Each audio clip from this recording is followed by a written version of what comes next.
It's because we were in this. I'm talking about the Ironbridge Archeology volunteer group, and the roots of this group started in the summer of 2011 when we organised the museum. Ironbridge Gorge Museums Trust organised an event for the Council of British Archaeology's Festival of British Archaeology, and where we advertised to get a group of volunteers in to help us record the Quaker burial ground at Coalbrookdale, and we had a very big response. We had over 25 people come in over 2 days to help us record it. Up we go. Well, I've always been interested in archaeology. Always watch anything like that on the television. Come along just to basically find out what was on offer. But my interest really is because I know about and have known about it all my life, having been born into a Quaker family who have been involved here. And my interest in it is to pass on any information I have about it, which others may not know.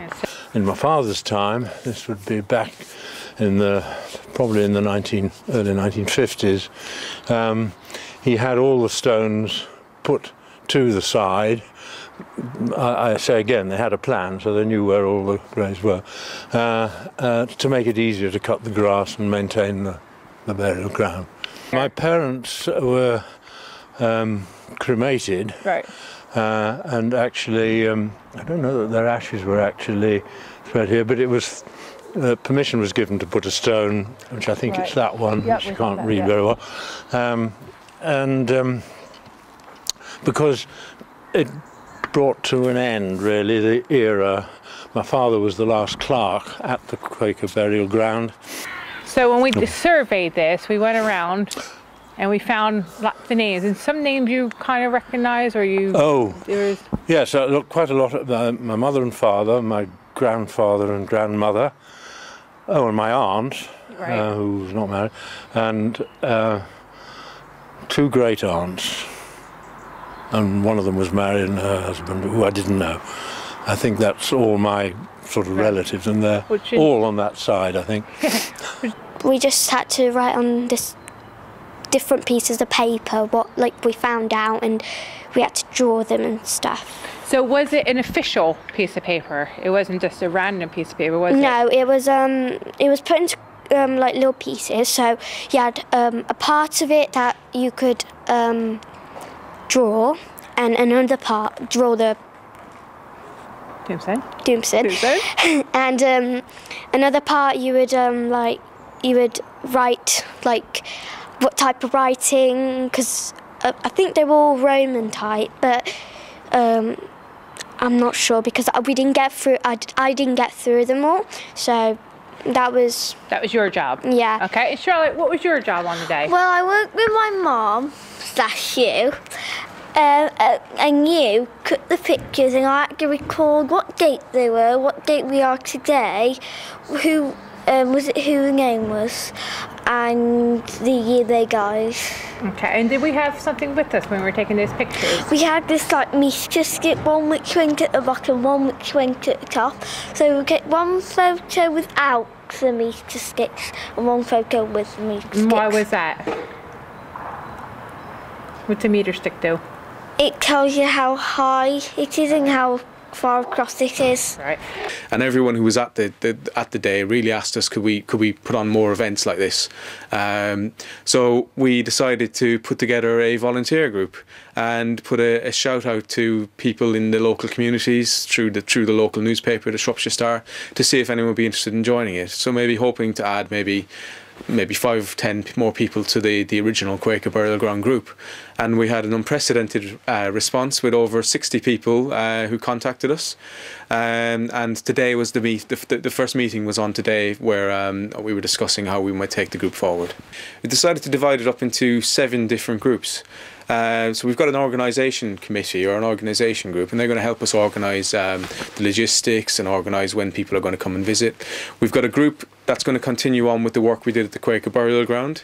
We've got a group who are going to help us out doing research. So anybody who's interested in researching more about the local area, about different aspects within the local area when it comes to industrial heritage or family heritage, family history. They're going to help out with that, and hopefully that might produce some papers for local journals or national journals, depending on the interest. We've got a group who are going to help us out with mapping. So we've got a mapping project that we're setting up where we'd like to digitise the historic maps that we've got in our collections and plans. We've also got quite an extensive paper archive which we're looking to digitise. So one of the groups is going to help us do that. We've got an extensive archaeology store which needs a bit of revamping and a bit of help in sorting it out and putting up new racking and things like that. And one of the groups is going to help us doing that. We've got a fieldwork group who are going to help us carry out some field working that we're going to organise in the coming months. And we've also got a group who's going to help us organise community archaeology events.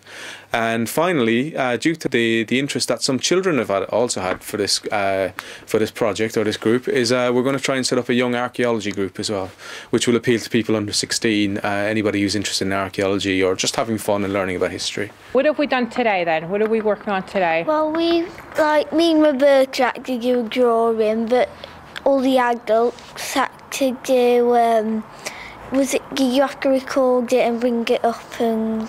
Into the laptop? Yeah, into the laptop. But why was it important that you recorded what you did today? Why was your position so important?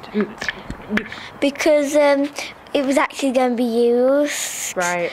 So like Rebecca said, if you FOCYXZ, then they record that and it'll be totally wrong. Right. And that's what you guys worked on today with your drawings? Yeah. Do you think you got it pretty accurate? Yeah. You think so? No. Okay. Just, as long as we have an idea, which is important. So, are you going to come back and continue with this project? Yeah. Have you enjoyed it so far? Yeah. Yes. Okay. You'll think about coming back and doing some more. Yeah. Well done. Okay. Thank you very much. Thank you. First of all, we're going to try and make it as fun as possible. They're going to get knowledge, as you said. They're going to learn more about their local history. They're going to learn new skills. For example, people in the organisation group are going to learn about logistics, talking to people, learning about other people and how they work and how to motivate people. People are going to learn about how archaeologists work. They're going to learn that archaeology isn't just about being in the field and digging. They're going to learn about that there's a lot of work done behind the scenes. A lot of work is done once you're in the office, in the archives. So there's going to be lots of different skills that people are going to learn.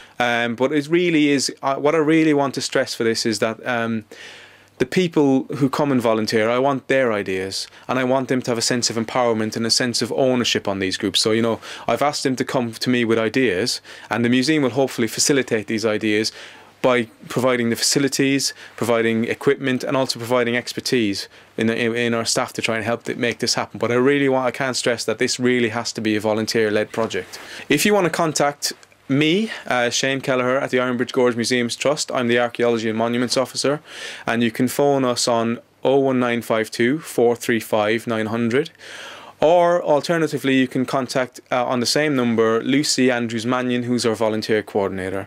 You can also see we've got a Twitter account which is IGMT-ARC. So IGMT-ARCH.